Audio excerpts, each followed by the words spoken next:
Lah sinden omongane teng plekutuk wong kena suweneng ya ngono ae. Lah mbok ya kok ya mudeng ya Pak Bu iki lho. Mudeng ora. Ora trima wong kene to Pak sing seneng Pak. Dalange kan ya seneng to Pak. Iki kudu tak bocorke setetek. Apa Mbak? Setetek. Setitik.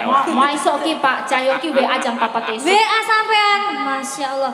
WA jam 4 esuk. WA piye Mbak? Langsung ampun ke supen nggih Mbak mangke dalu. Supen heeh. Profesional ngomongane job. Kok isu-isu to Pak, aku ya gitu. Jam 4 isu. Jam 4 isu. Subuh. Ya ampun. Kok enjang-enjang to Pak gitu.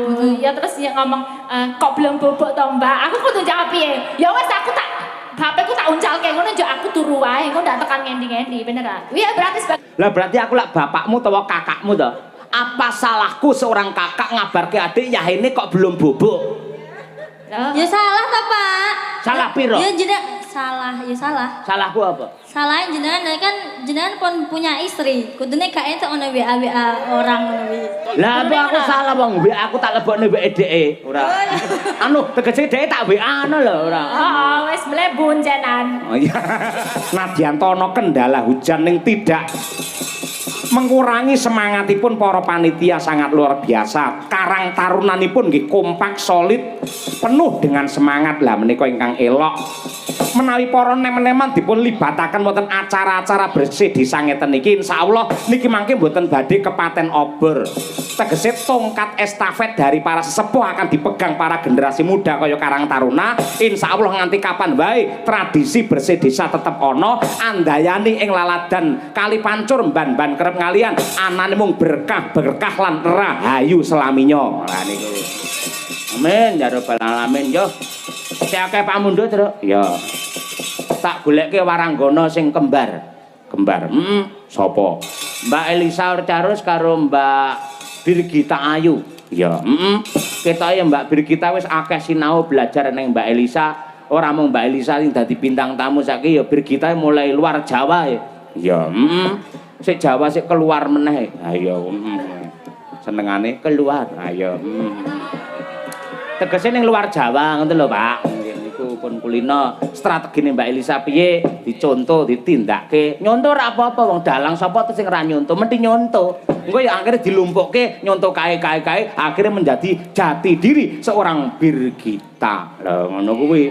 Buktine wingi dihujat karo para penonton ngibarate lemah malah kaya dirabuk, dinetletok, akhirnya tandurane dadi subur. Lah ngono kuwi. Ning luar Jawa wah karo Mas Catur Nugroho wah tenan dhek. Ayo semelu marem. Yo berdiri coba kaya apa tukung-tukung Mbak Lisa dan juga Birgita Ayu. Yo.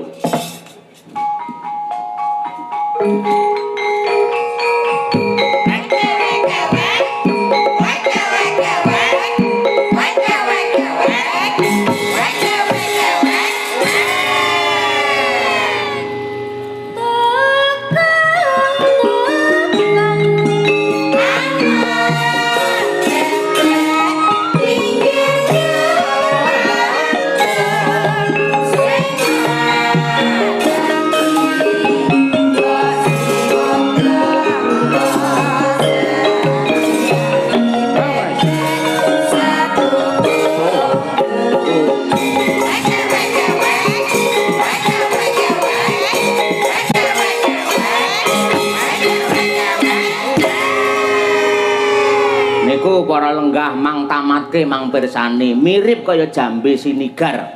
Ora ana sing bosok, ora ana. Piye plek to? Plek. Padha cantike dedege ya padha.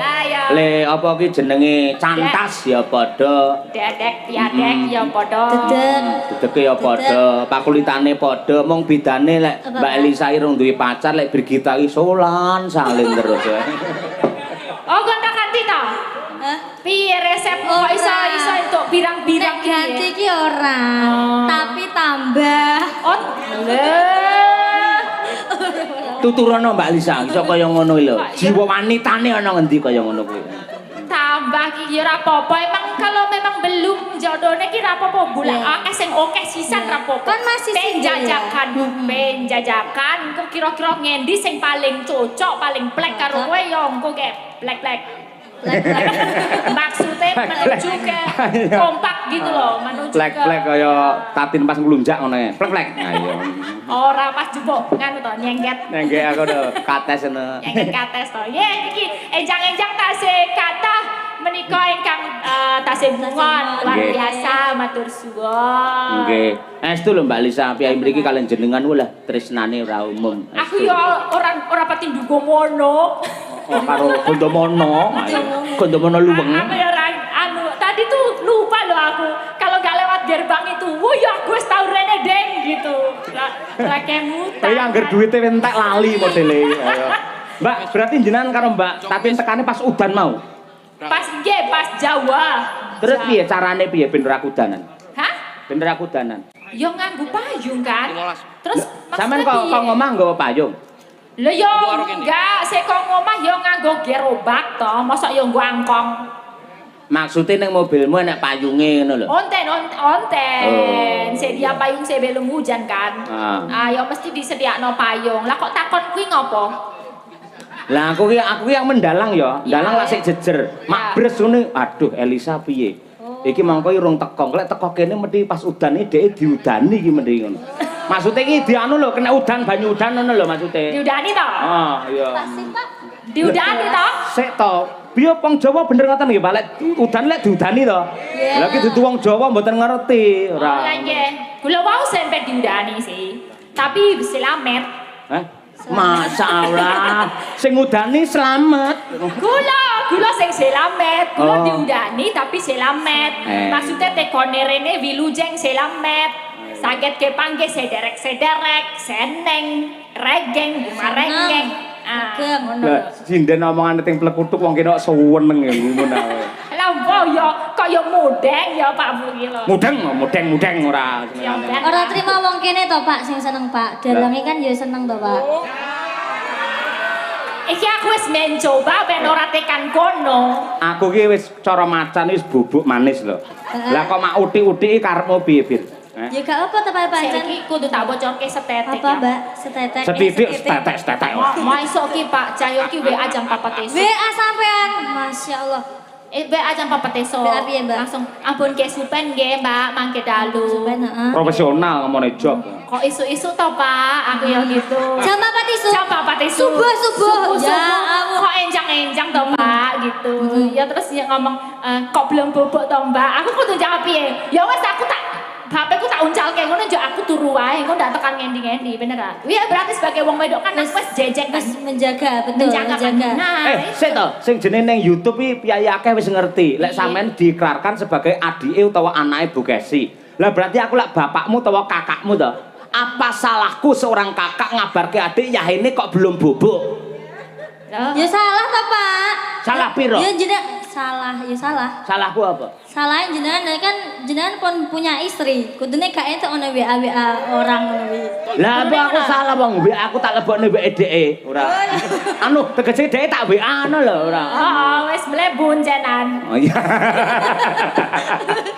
Iya. Ya ora iki mau ki carane saking senenge soalnya udah pelunasan rong dino ke bengker kan. Lah dadi Pak Cahyo ben ra mikir, bengine aku kok mayang-mayang wae dadi isu kabeh wis dilunasi tak takon Mbak Tatin mau pelunasan jam piro? Mau esuk lah ya berarti Lah iso kabeh kok. Iya ora tak istimewakne to. Kabeh esuk jam 4 mergo mambengi lak wayangan.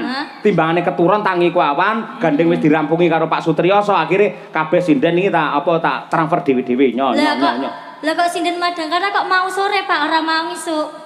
Hah? Jarene jenengan buat anu adil.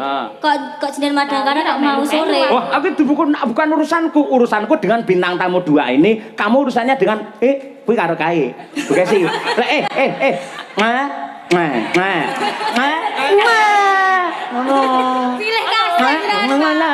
Pilih kasih. Pilih kasih. Tak dungane dompetmu ilang neh engko Pak. Wah, enggak keprok ora tak jajakne neh kowe ora.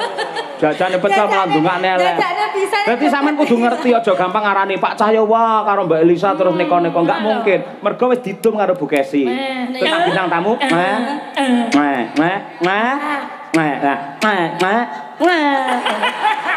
Kompak ngono maksudnya kompak. Iya kompak. Seneng ngene iki mau aku ya mau komen Pak, mumpung iki mumpung. Apa? Mbak? Ini kan tadi ya ono sing komen sorone iki kok ono bintang tamu nganti tekan ngisor jaluk-jaluk duit ngono kuwi. Iki ora kon jaluk saweran ki enggak. Iki jenenge apa? Tema hari ini wayangan ki ngopo iki jenenge?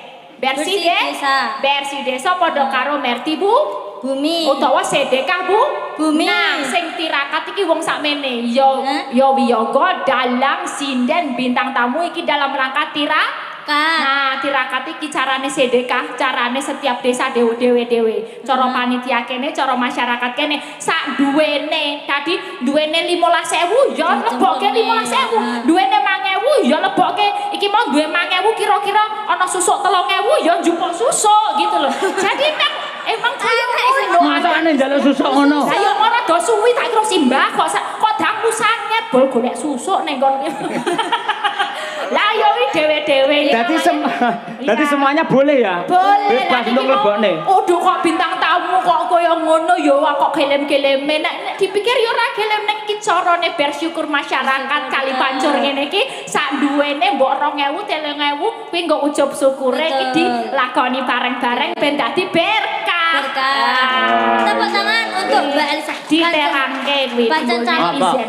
Apa? Apa tuh, Pak?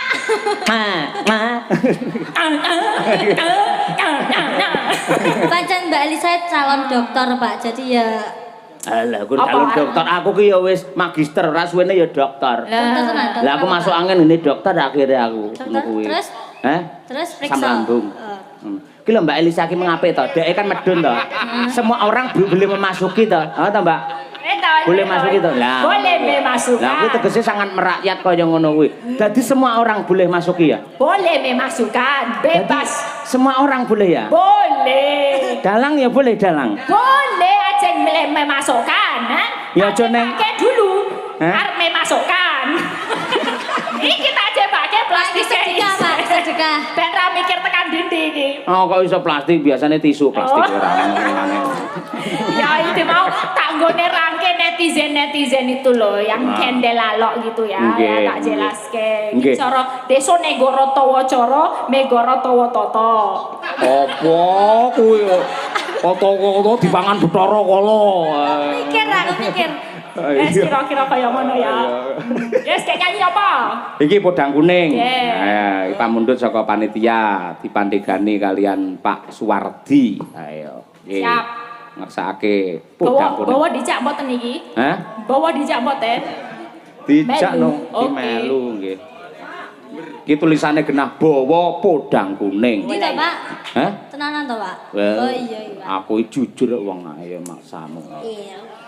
Coba, ayo. Sing junior sik. Ayo, Ibir. Ayo. Nadia Pirpon, Pak? Pak Sep. Oh, Ajeng bawa, nanti ikut bawa. Tapi kamu wes disikin dulu. Menurut Pak Dalang sutradara kan kamu sak larek ya, diuncalke dulu ya. Lempar dulu deh. Nadyan wujud temung beksi. Saya boten Pak Bu. Saya tak. Kayak regi pinten niku. Ayo. Larang. Mana iki? Remuk. Ada. Seni jaluk dikekke. Tuku larang. Larang. Tambahin boten. Tambahin ya. Opermek napa tambahin? Tambahi Tambahi, no. ben marem. Cengkoke sing biasane napa sing mboten, Pak? Si dari kok kakean takon yo Pak yo. Ayo takon, bar takon-takon bar isu njaluk undaan. Birbit.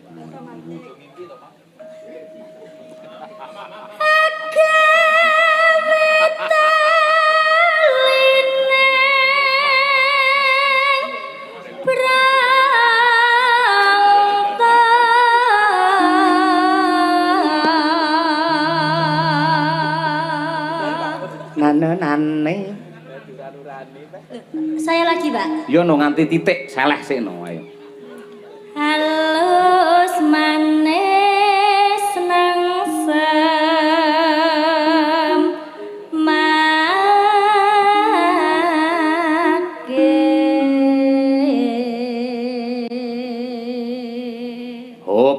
titik ngene penak. Ya. Terus? Iya, Pak. Hah?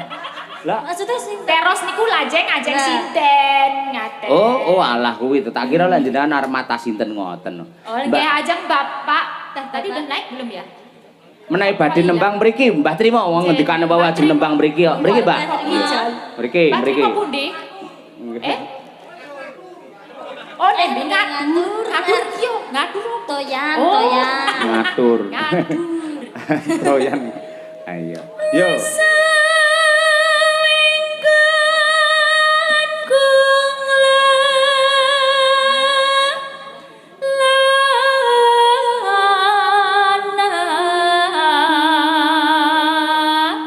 Nunanu.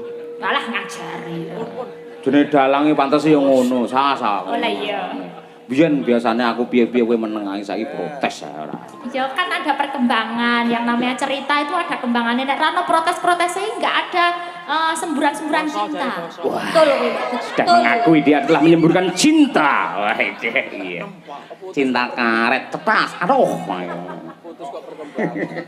Golek isi podang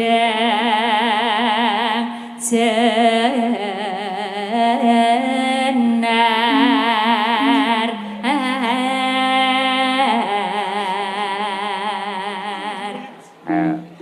Lah niku sampun, Mbah. Mbah, Sios boten. sias boten, Mbah. Mumpung tesih kalih larik niki. Serung rampung le pipis. Nggih, pun niki sampun. Pak. Oh, mriki Mbah Trimo, Mbah, mriki, Mbah mriki, Niki, Mbah. Minggat, Niki, Mbah, tasih kalih larik niki. Nggih. Heeh, digembol. Salune, Mbah, jalane, Mbah. Nggih. Seselane niku lho. Selane. Mriki ya Mbah, ampun mudhun sindene kula bingung nang kene mati kutu nang kene. Ora nek kancane. Nggih, di sini aja Mbah Trimo. Nggih. Walah, apa ya? Apa iki, Mbak? Iki sang ketua panitia, tepuk tangan untuk Mbah Trimo luar biasa. Sehat, Mbah. Wah, matur sembah nuwun. Nggih, mengke dipun baca Pak Dalang nih. Yo sampean no. sampean. Kula mawon. Lah kan sampean wis dadi astradaku. Oh, Ayo. iya, oke. Mriki ta. Oh, kungkung. Kung. Iki, Mbak.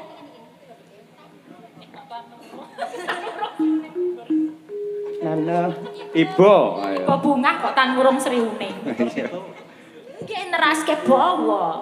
Ibu. Iba bunga ing atiku. Tepuk tangan. Inilah Mbah Trimo alias Walid. Ayo.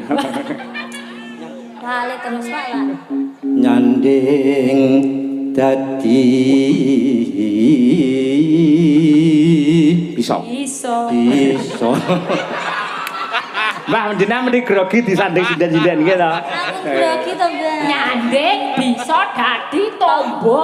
Ayo. Cobi. Nggih balik mboten napa-napa disetip. nyanding Alon-alon Mbah. Bisa.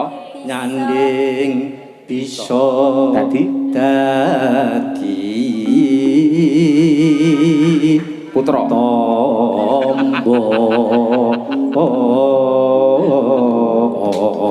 Wah. Mula kali pancur serga wayangan mong ketua panitiane piye budaya kados makaten Mbah, Mbah jenengan niku. cah kene omahe kono Napa niku? Nggih. Nggih. Mbah, jenengan semangatnya luar biasa, berjuang untuk rakyat luar biasa. Ning kula nyuwun tulung siji. Lek ngenyang dalang aja kaya ngenyang lombok lho, Mbah. Mosok kacek 500 sing jenengan nesu ngono. ora kencang kae iki Lah apa? tak peres Peres masane nek sapa diperes ora senengane.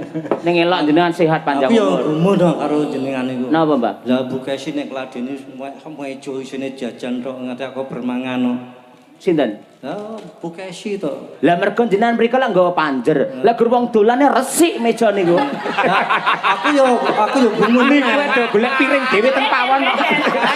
yo dasar nuleh kaya mbok gawane kresek ngono lho kaya ora iki lho Napa? Ning kula matur nuwun mau kanca-kanca teng mriki entuk tombo jenengan paringi gule walah gule kaya ngono. Ini Mbak Lisa Golek. mau kan takjak mandak Nggih, nggih. ciri khasnya ngono Ciri khas niki nggih. bukannya kowe tak jaluk-jalukin ya. Mboten. Ini seduluran. Seduluran pinten-pinten kemawon niku tondo tresno. Mendekat mbuh 2000 mbuh. Lah nggih. Ana gedhe ya ana Ana cilik. cilik. Nggih. Ana sing cilik, cendak. Ngono lho. Mbah nyanyi sareng-sareng nggih. Oh iya. Ampun mandhap riyen. Sareng-sareng. Nggih dikancani dua bidadari. Iya, sareng-sareng mboten sari-sari lho, Mbah. Sareng nggih. Sareng-sareng. Podang kuning, nggih. Matur nuwun gulene, Mbah, elok tenan. Ayo. Sing masak sinten, Mbah? Bu sapa sing masak niku? Oh, anu masak pundi? Masak gule niki lho, Mbah. Oh. Ngono. Dandake. Dapur sekar. Heh? Dapur sekar. Oh, dapur sekar seni karawitan nggih leres. Dapur sekar. Akhirnya dadi podang kuning, ayo nggih. Nah, mulane kula dijenengke trima iki biyen niku bapake kula sok rak trima. Non? Ngono biyen bapake kula sok rak trima. Sok ra trima. Ra trima. Sebab Lah kono ra kirim ngono ya, Mbah. Esuk awan iki teko rak trima. Nggih, nggih, Mbah. Kula kan iki judule kan esuk awan to. Hah? Podang kuning kan esuk Esuk awan. awan. Mboten esuk sore tempe dele. Ayo. Nggih, monggo podang kuning bersama Mbah Trimo. Podang adalah burung yang bisa terbang, kuning adalah emas. Semoga kali pancur lan emban kerep tansah berterbang tinggi ke zaman keemasan. Esuk awan ning omah.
Asta pedalangan sinten, Mbah?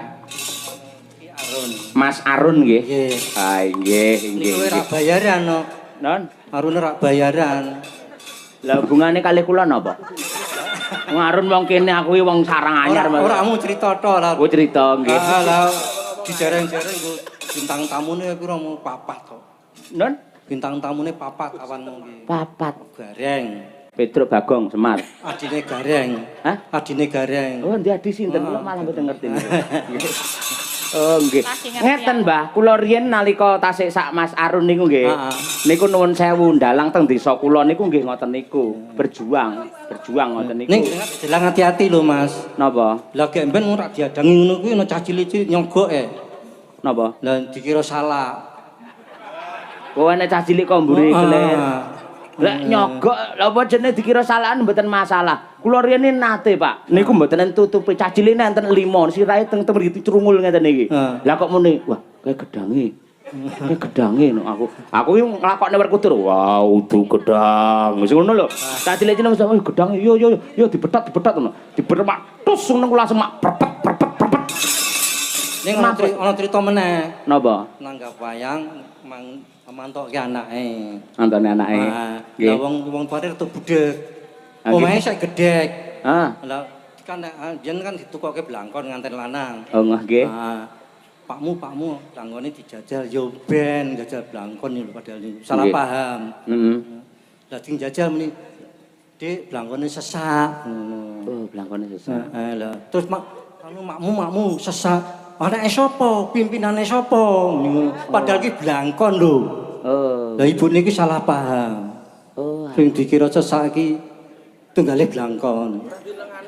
Oh. Lah terus oh alah kon blangkon. Lah ngaten anyar kan ngertine iki kuwi siji kuwi mau. Oh, Lah nggih. terus ana jekno meneh. Napa melih akeh men bahane. Heeh, lah sing nganteni lanang ki muni. Apa? Dik sesak tak silete ya muni ngono gembor mbokne. Aja disilet. Masa? Aja disilet. Oh, nggih. Ngono. Nggih. Nek sesak aja disilet. Padahal blangkon. Oh, jane jenis banyulan ngoten niku kuatah. Ning sosok iki kula mboten enten tenan. Persepsine bocah karo wong tuwa niku beda to. Nggih to. Lek bocah niku dikandani, pamane cah sekolah ngoten, dikek pelajaran matematika pelajarane angel mlebune, nggih to. Lah, neng omah kondo karo bapake, "Pak, aku diulang matematika ra iso-iso." Lek ra iso kuwi berarti biasane ngantuk le. Kowe ning kamar mandi sirahmu telesono. Nah, ngoten niku. Ganti wae lakone ganti ya. Ganti. Ngene. Wah, iki jagongan ning angkringan jenenge Bambang. Iki aku duwe kanca siji, Sinten? Pak Gito. Non? Lha iki mungkin surate mau dilakno Mbak Lis. Lah nggih niki kula bocor riyen nggih. Suracane piye surate surasane? Nggih, wau ikete sampun to? Blangkon. Blangkon nggih. Katur Bapak Dalang nggih pareng nyuwun ending lawas sawo gletak saking omah pereng sedulur bonsai plat H. Menika. Iki usahane bonsai. Ah, napa?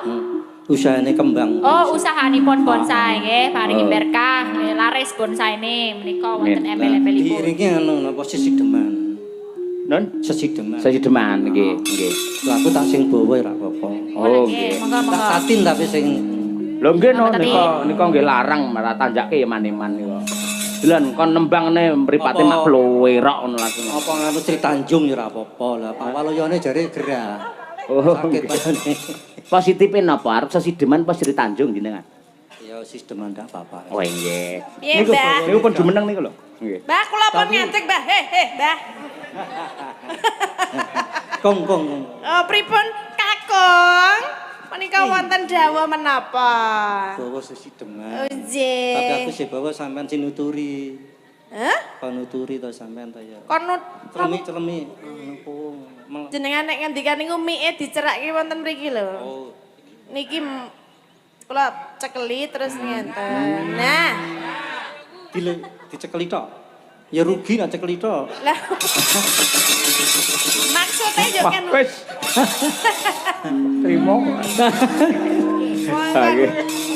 Nggih. Lah. Ya nek watuk mboten sah dimek to, Pak. Nggih monggo majeng mriki. Saya mau beda bukesi ya ben. Walah, jenengan kok sapa-sapa arep dibeda lho, Pak. Lah oke nek ra guyon ki ora awet urip. Oh, ngeten. Nek awet enom ora ana. Oh, awet nom apa awet urip? Awet urip nek tuwa ya tuwa. Iya. Nggih, Mbah, bawa Mbah. Selak pengen kula krungu suara jenengan. Iki wis Ngadeg ra dhuwur. Sing isor ora gelem. Mergo wis layu. Jujur. Ya, Mbah. wiwitane. Wiwitane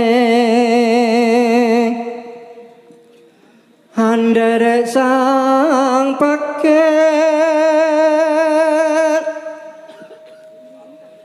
priya bagot kang olah budaya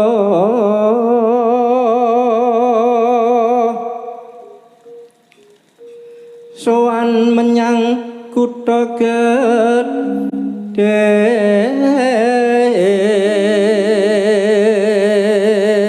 Sing kok anyar kok. Penting tiba ora apa-apa. Krungkep. bendara terus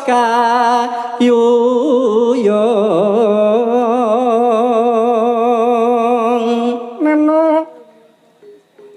selendang kuning. Pak Dalang iki mbok ora warai to Pak Dalang. Lagi jeglong-jeglongke aku ya. Mboten jeglongke, estu cengkoke enten loro pancen. Dadi enten NU kalih Muhammadiyah ngono lho. Wis jenengan sak metune jenengan mawon sing pundi? Wis iso gelem metu. Waduh. Ya mbok diperes wis ra gelem. Ha niku manut gendere.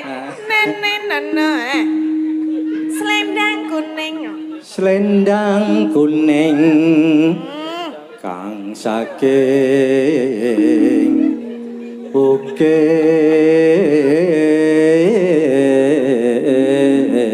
bukit Pak Dalang. Nggih, mboten batatin nggih. Suara kurang. swara kurang pramana ning wasis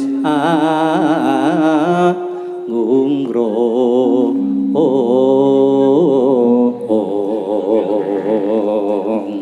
Ngungrum maneng sinten Mbah Trima? ampun tak lali sih. Aja jamang sik kok sik. Mboten.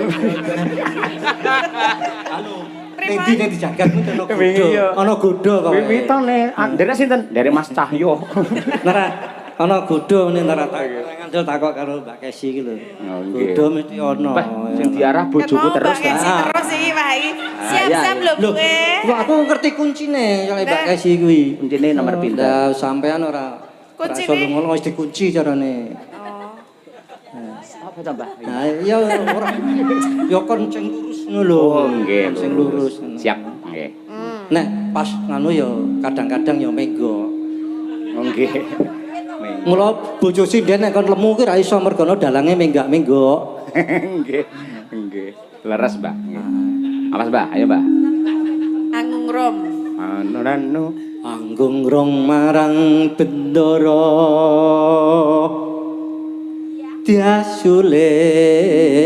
diasulis tio Napas. pijer mincang Pijer ngincangake alis. ora kelengan pijer ki mak cerit ngono pikirku. Jenengan nganggo wong sisideman nganggo trit barang. Yang kelingan zaman biyen kaya Pijer. pijer mincang ake alis Mas, masuk. terus tresno sesideman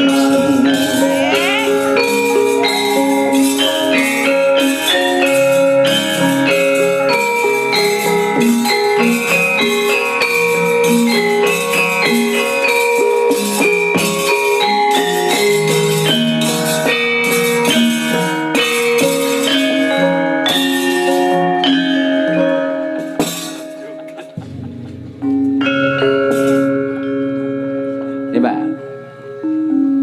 ayo Mas Gito Monggo Mas Gito. Sida ora Mbak. Mbak. Mbak, aku tiwas semangat kok Mas Gito. Tanggung jawab aku wis mangap lho. Panjen tak kon mangap. Lah, Ora tak mangap tak brungkal. Wah, Jem. Coba. luwe becik patenan.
trima matur nuwun sanget. Mbak.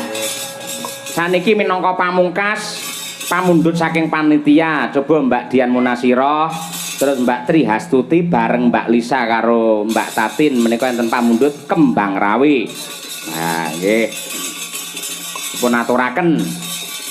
Nyuwun pangapunten mbok menawi mboten saged sedaya pamundhut kula aturi amargi nggih ingat waktu. Ayo. Nggih, niki wong nggih wonten pamundhutan napa sawuh gletak nggih. Sesuk nek nanggap meleh ya Mas ya. Kejeme. Lah kantenan nika pamundhutan kathah sanget nggih. Kembang Rawe turun gunung, Dik. Wah, iki seberat sebelah nang ngene. Tapi ya Abot Iki kono. antep ki. antep iki ya antep. Ora oleng lho ngene iki gede-gede. Gak apa-apa Mbak, dia malah penak ditumpaki. Tumpaki barang. Nggih, monggo kemarin. Monggo Kembang Rawe katur sedaya para lenggah. Monggo. Yuk, cacos. Ayo Riri. Ayo. Tak usah belok pergi kau melambai. Harimau, harimau, harimau, harimau melihara. Tak pernah ingkar janji kau melambai. Harimau, harimau, harimau, harimau melihara.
terima kasih.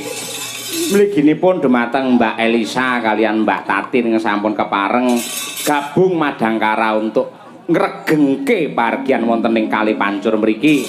Kawah sami-sami Mas Petro, Mas Bagong, Mas Kareng, matur sembah nuwun ingkang kathah dene sampun dirangkul bisa berkolaborasi sareng-sareng wonten Kali Pancur. Mugi ndadosaken berkah katur sedaya para warga Kali Pancur. Amin. Nggih, mbok bilih wonten kalepatan nyuwun pangapunten, nggih. Insyaallah benjang saged pinanggih malih wonten sanes wekdal. Amin ya rabbal alamin. Matur nuwun sehat selalu berdua ya. Amin, amin, Selamat sampai nggih. tujuan mriki ya.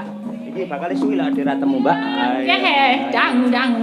Iki ketemu terus iki. 14 ketemu iki ya. Iki ketemu. Iki dicium juga. Hah? Cium ora? Ora usah. Ora usah ya, wis Ora usah. Aku ngambung kowe kaya ngambung dream ndak. Terima kasih. Para besang semara